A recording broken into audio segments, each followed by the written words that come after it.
Yeah. So today what we're going to do is talk about completing the square. You guys have done this, but I don't know if you have done this and then saw the direct correlation from completing the square and our next method. Okay, so that's what I want to do today. Is one, go through some practice problems of this, but also then go to the side and actually do like true algebra. Okay, not that what we're doing is not true algebra, but you're going to see the comparison of a particular activity today that maybe opens your eyes to what is really algebra. Okay, so if you guys remember completely, what we're trying to do is we're still trying to factor. We're trying to get down to two values of x that satisfy this equation. But if you think about all the techniques we have, this would maybe set itself up because of the a coefficient, set itself up for the product sum technique. If I look at 13, 13 is a prime number. So 1 and 13 are the only things that could add or multiply together to give me 13, but neither of them in any format, positive or negative, add to give me -8, right? So I run into a problem. And in the past, you guys have said, well, if I run into that problem, I'm going to use the quadratic formula, right? And that'll work. But so will completing the square. So let's talk about how we complete the square, okay? And this is, you're going to probably find out that in the whole grand scheme of factoring, if you're going to complete the square, you're kind of wasting your time, to be honest with you. But it is a procedure that is essential when we start talking about conic sections and work with circles and putting things in conic section form for our equations of circles and hyperboles and ellipses and that kind of stuff. Does that make sense? So it's a concept that we need to grasp, hang on to, and we'll use it later on. But for factoring, maybe it's something that we don't specifically use in this form later on, okay, or in this section. First step, complete the square. Anybody remember? Anybody know? We are going to move C to the opposite side.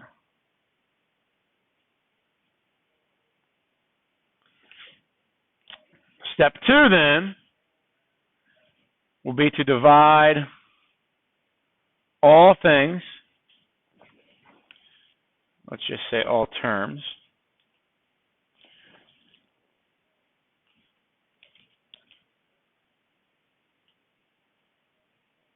by A. Okay, those two steps are independent. What does that mean? Okay, so the order does not matter. You can do those, whichever one you want to do first, you can do first. Okay, a lot of times the better you start getting at your algebra, a lot of people do the independent steps together at once. Okay, so that might be something to think about.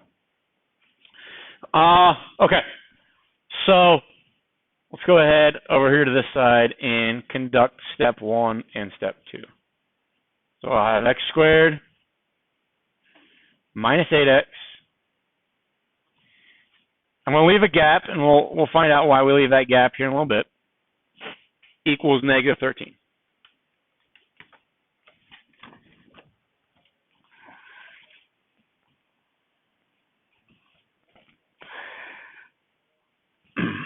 The a coefficient is already 1, so it's kind of trivial to divide that all out, but anybody know the next step?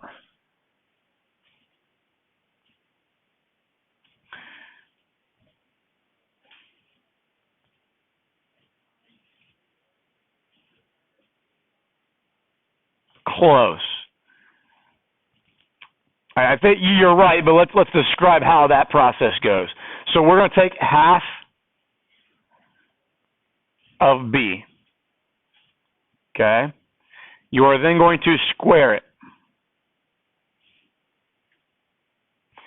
And then you're going to add to both sides.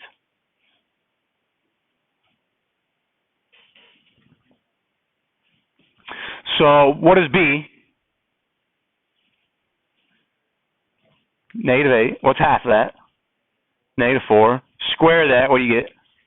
16. Add that to both sides. And that's why we left this little gap here.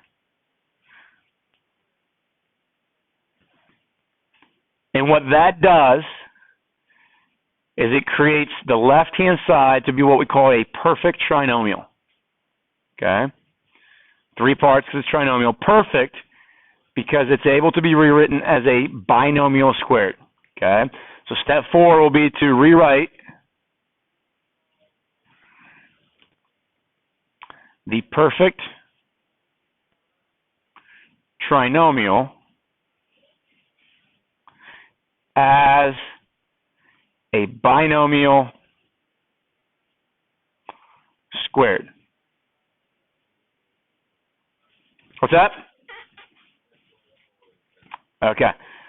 So what the way that that's always going to structure is it's always going to be x. Now it might be plus or minus, but it's the plus or minus that was right there. So I'm going to write plus or minus here. Now it becomes whatever b over 2 was. That's always going to be the case. Okay? If you remember, b over 2 was negative 4, right? So I'm going to rewrite this side here as x minus 4 squared. Combine the right-hand side, that gives me 3. And then step 5, does that now look like the question we were doing yesterday? Remember yesterday I said the square root method becomes an integral part of completing the square.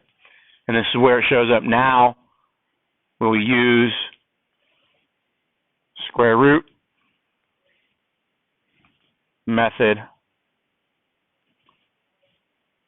to solve for x. So square root this side, square root that side. I get x minus 4 equals plus or minus root 3. And then I'll add 4 to both sides.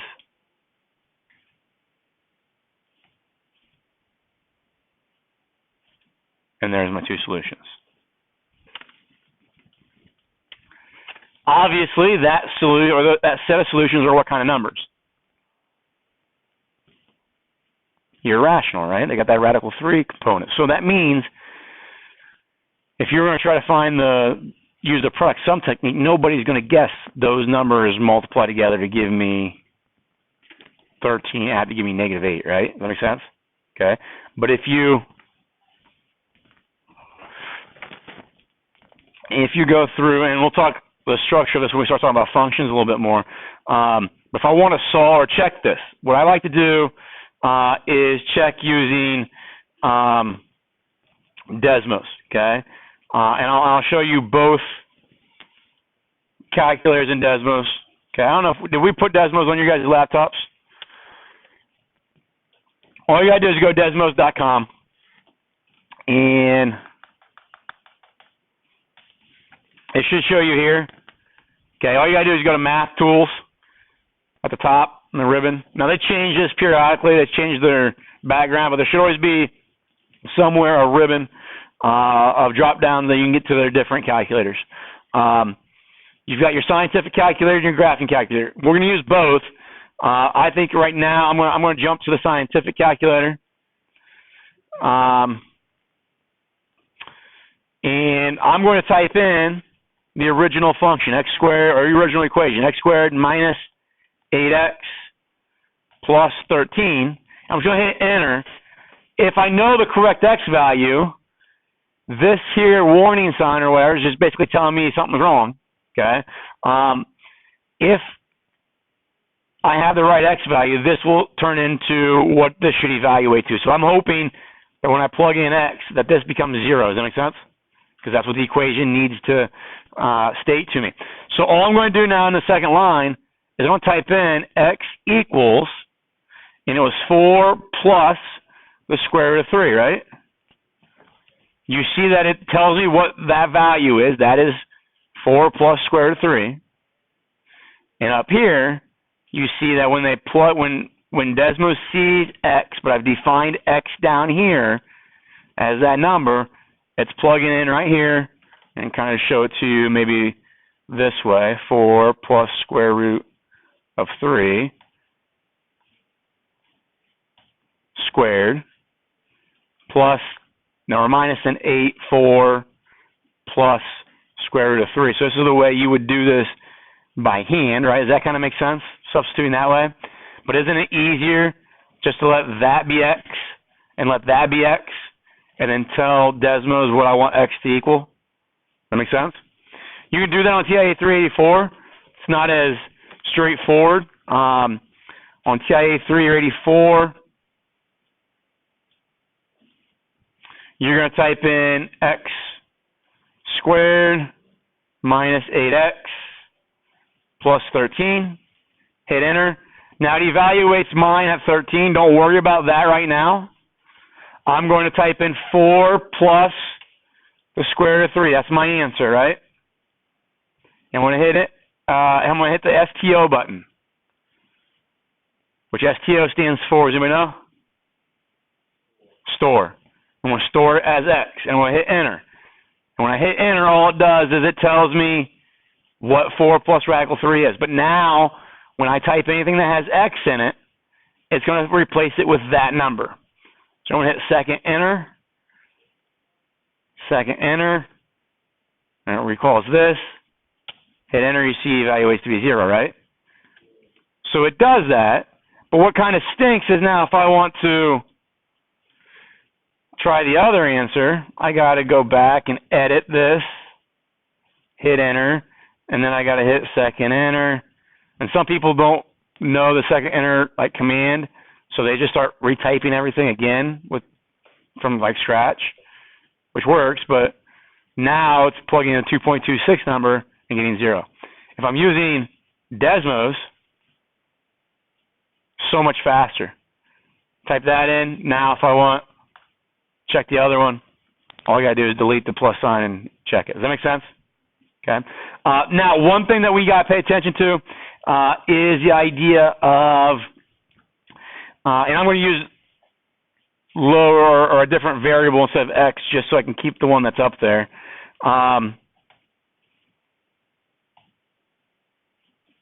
If I do something like this, but now I say a, because your calculator will do this from time to time, it will take this number. So what Desmos knows is it knows the command at the square root of 3, and it can evaluate that very precisely. But sometimes when we do calculations, it might take like this 2.2679491, and let's say that this number here, we'll just put the 2 in. So let's say it does that. Okay. You can see that it's plugging that number in right here now, and it's giving me this, right? Which is not 0, correct? Okay. Why is there a difference here?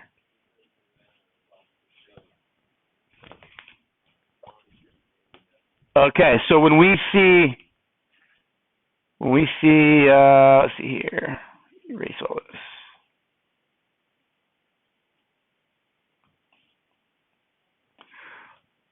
When we see this here being expressed from that, there is a continuation of decimal points all the way out here, right? Okay, it's irrational, it goes on forever. So Desmos knows that, it knows what that value is. Now it knows that it's not going on forever. I mean, the way it's programmed, there's a capacity limit of how many decimal places it can use. But it goes out far enough that when it evaluates an x squared minus 8x plus 13, it gives back that 0. Does that make sense? Here, I'm only using those 9 decimal places or 10 decimal places.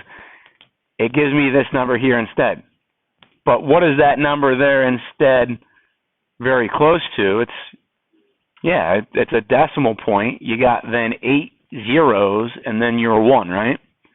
So we realize that is very, very close to 0. So does it make sense that that's my answer? Yes. And the only reason it's not giving me back exactly 0 is because there's rounding error in the calculation. Does that make sense?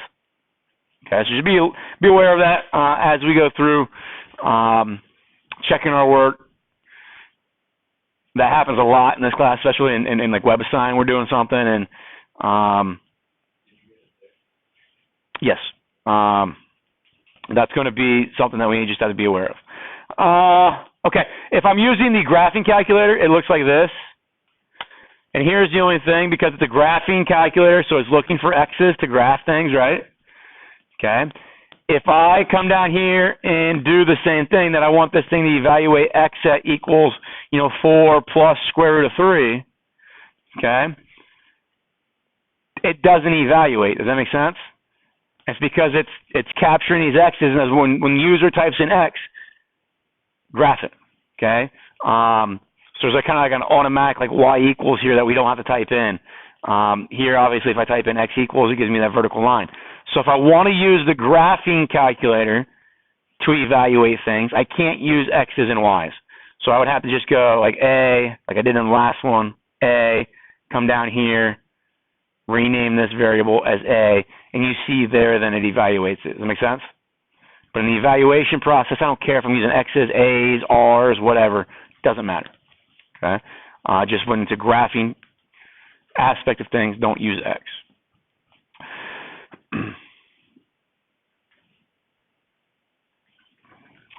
Something we'll talk about when we start talking about functions. What this means, if those are my solutions, then it means x minus 4 plus radical 3 times x minus 4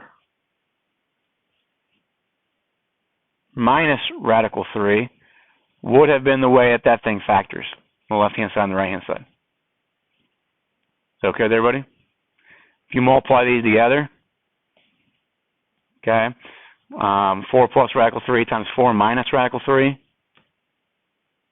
So I do the product sum technique. Where'd my calculator go? Yes.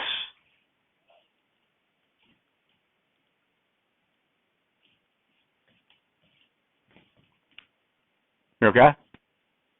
So if I take that, multiply them together, it's going to be 13. But when you look at 13, did you know that? Can you see those factors? You can't see the irrational factors. So the process of completing a square is going to allow us to generate this. Okay.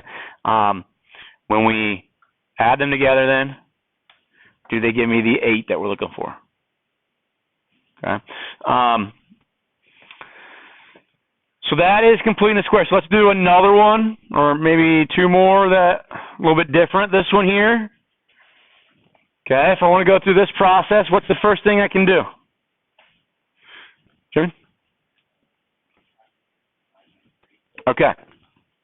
So let's do a separate, at least in this one. Yes. Yes. So he says subtract 6 first, and then divide by 3. Okay. If I would divide everything by 3 first, it would have given me x squared minus 4x plus 2, and then move my c over. Does it still get me the same result? Does that make sense? So this one was dividing second by 3, and this was dividing by 3 first. And because we get the same result after doing both steps in different orders, that tells us that they're independent steps, and it doesn't matter the order that you do. Okay. Now we're going to take my b term. What's my b term? 4. Square it. You get 4, right? Okay. Add that to both sides. So now what does this left-hand side turn into?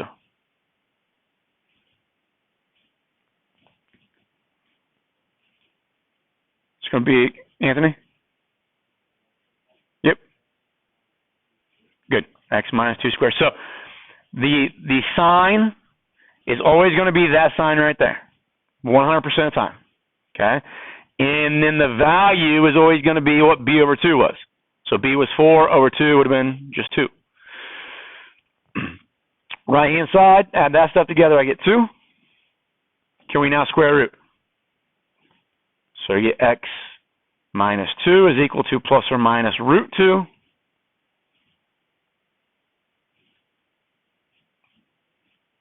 And there again are our two solutions. Again, that's probably not the first thing you would have tried when you looked at this problem. Hierarchy-wise, you probably would have thought, okay, GCF, factor that out. You would have got x squared minus 4x plus 2. And then you look at that and say, okay, let's use product sum technique. Let's look at the 2, look at its factors, 1 and 2. In any format, do they add up to -4? No, right? So then you go down the list, the hierarchy of factoring, and completing the square shows up there, and we'll use completing the square. Okay.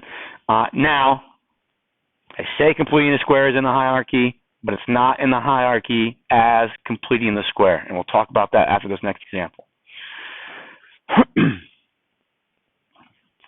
I just want to do this example because it is a situation where when we divide by A, we have to divide by A. No matter what, we have to divide by A. You see that those numbers up there, some of them are relatively prime to A, right? Okay. And that's going to generate fractions. And people right away get fearful of fractions. My hope is, a lot of us are college students now, that fractions are not something we're fearful of. But this process with fractions, there's a lot of things that happen that really make it easy. Okay. So I'm going to, and this is what I was saying earlier, it doesn't matter the order of first and second step. And if you're understanding of what you're doing, you can do them simultaneously. I'm going to divide everything by 2, and I'm going to move my C term over at the same time. So that's going to give me x squared. It'll give me 7/2 x. And it'll give me -2 on the right. So if you do those steps individually, that should be what you end up with.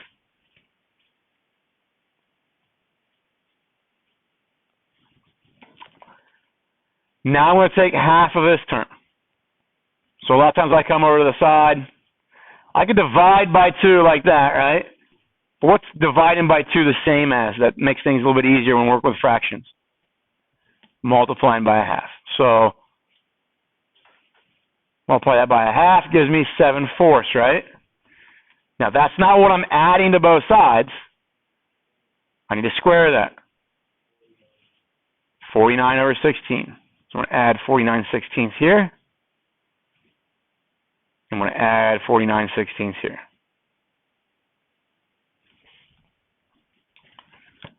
And what's nice about this is that this looks like a messy trinomial, right? But if we go off of what we've been seeing, it's always x, whatever that sign right there is, so plus, and then whatever half of your b was. So half my b was the 7/4, right? So I know that 7/4 goes right there. Squared equals, now come over here. I'm going to combine this. What do I need if I'm going to combine these fractions? Common denominator. So I'm going to make the common denominator 16, right? So what's that going to make the numerator? -32. So what's -32 plus 49? 17. So I get 17/16.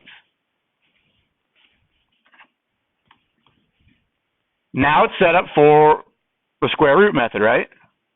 Square root both sides, you get x plus 7/4. If I do that, right-hand side becomes plus or minus root 17 over 16. And here's the nice thing about this, and you don't necessarily need to write all of that down if you see it right away. When I see a fraction and I know I'm going to put it under a radical, and I see that my bottom or even my top is a perfect square, I will instantly do this instead. I'll write it down this way, because I know that's going to be useful for me. Because what's root 16 turn into? 4. And the issue with fractions is when we add and subtract and we want common denominators, and that doesn't always happen. But do you see what just happened here? If I'm going to start moving this to this side, don't they have common denominators already? The process generates them every single time. So now all I'm going to do is move the 7/4 over. So x equals, I'm going to write it as -7/4 plus or minus root 17 over 4. And because that's a common denominator, you can write it this way, which is what most of the time we see when we factor things that do not have rational factors. What does that last, so the -7 plus or minus root 17 over 4, from your previous experiences, what does it look like that answer came from? Quadratic formula, okay? So, what we're going to get at here is the quadratic formula and completing the square are identical. Okay, now the process might seem different, and I'm going to show you why they're identical here.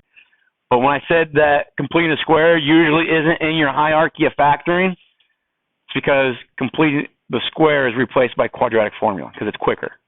Okay? And less confusing. Okay? But what is happening, every time you grab the quadratic formula, what I want you to know is that you are going through those steps. Okay? Or the quadratic formula is already, the way it's generated, it went through those steps. Okay? But we're doing the completing the square process with specific values, and we have to, show those steps and show those specific values. So what I want to do is show you what we call the derivation. Okay, to derive something means to create or to come up with, right? To synthesize. So we're going to come up with the derivation of the quadratic formula. So what I want you guys to do is write down ax squared plus bx plus c is equal to 0. Okay? This is the general quadratic formula, right? Or quadratic equation, right? Okay. The last 3 examples we did were specific quadratic equations, specific a, b's, and c's.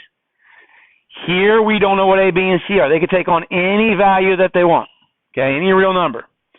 We are going to go through the algebra of completing the square with those, okay? So if I can do it with any letter or any number a, any number b, any number c, and get an answer, that means that answer, when it has A, B, and C in it, they were the A, B, and C's from the beginning, right? So all I should be able to do is when I have specific A, B's, and C's, just plug them into that answer in the format of that answer, and I've got my specific solution for my quadratic equation. So first step of completing the square is to move C to the other side, right? That's usually what people are going to do. So I have ax squared plus bx equals negative c. Next step is to divide everything by a, right? And like I said, you could have done those in either step, okay? So I get x squared plus bx over a is equal to negative c over a.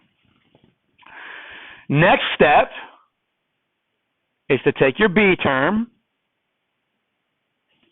b over a, and you take half of it, right?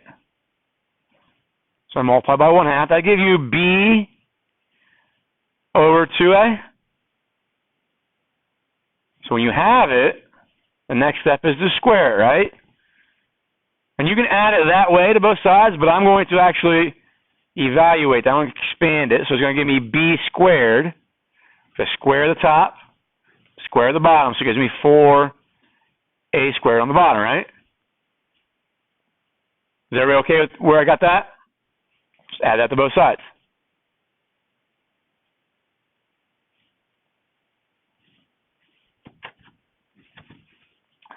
Now this is a perfect trinomial, and it looks messy, and it might be thinking, okay, how do I go from that down to something squared? But yeah, remember what we've been talking about. Remember the pattern that we've been seeing. What goes here is half of what your b term was. Well, our b term was b over a. Our middle term was b over a. Half of that is the b over 2a. Does that make sense? It was this thing right here. Is equal to. Now, let's look at this right-hand side. Let's just make this a little bit cleaner for us.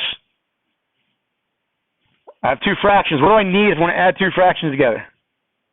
Common denominator. What's my common denominator going to be? 4a squared. So what do I need to multiply this first one by? 4a on the bottom, 4a on the top, right? So on the top I get negative 4ac all over 4a squared plus then b squared all over 4a squared. Is everybody okay with that? Okay, now we have that. Can I go ahead and rewrite that all over 4a squared? Now think about this. If I'm going to add those things together, add those numerators together, can I rearrange them using the commutative property?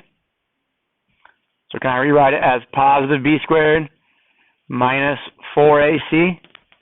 Is that a phrase, an expression that we're familiar with? Okay.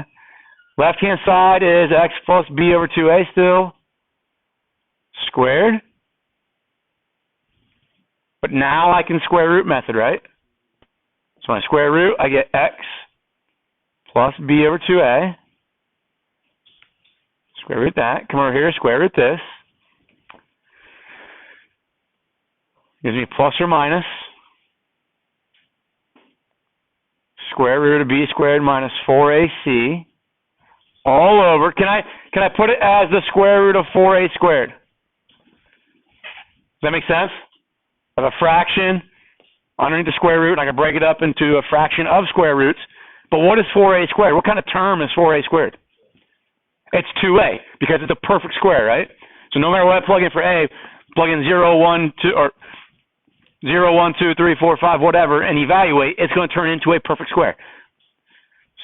4 is for a square, a square is for a square, so this turns into 2a. So I'm just going to rewrite it as 2a. Now solve for x. Okay? A lot of people, when they move this over, they put it here at the end, right? But I don't have to. I don't have to say this thing minus b over 2a. I can put it at the beginning and just call it the opposite of b over 2a. Plus or minus then square root of b squared minus 4ac, then all over 2a. Common denominator, correct?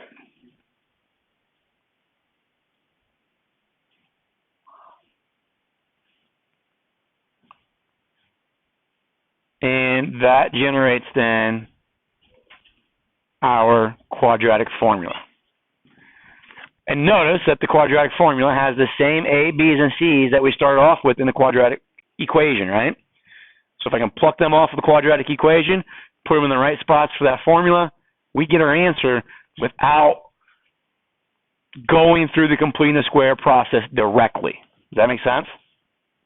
Every formula you come across in science and math has some type of underlying principles, like something like this, that is the reason for that formula. Does that make sense? Okay?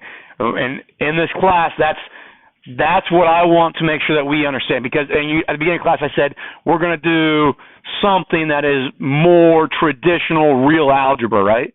That's the more traditional real algebra, because if you understand that, you can do that, you can generate that formula. There shouldn't be a quadratic equation you cannot use the quadratic formula with and get right. Okay? You're going to, in this class, learn a lot of this general algebra, these procedures that we've learned since, I mean, you're doing quadratic formula since Algebra 1, right? For some of you, that was 8th grade. Okay? But now, you know why it works. You know where it comes from. And that's what I'm concerned about in this class. If you can do those things, it's going to make your life, for those of you that take math beyond this class, it's going to make your life beyond this class a little bit easier to understand. Okay? Mathematically, at least. We'll stop there for today. I want you guys to keep your computers out, and I want you to get into WebAssign. I just want to double check some stuff.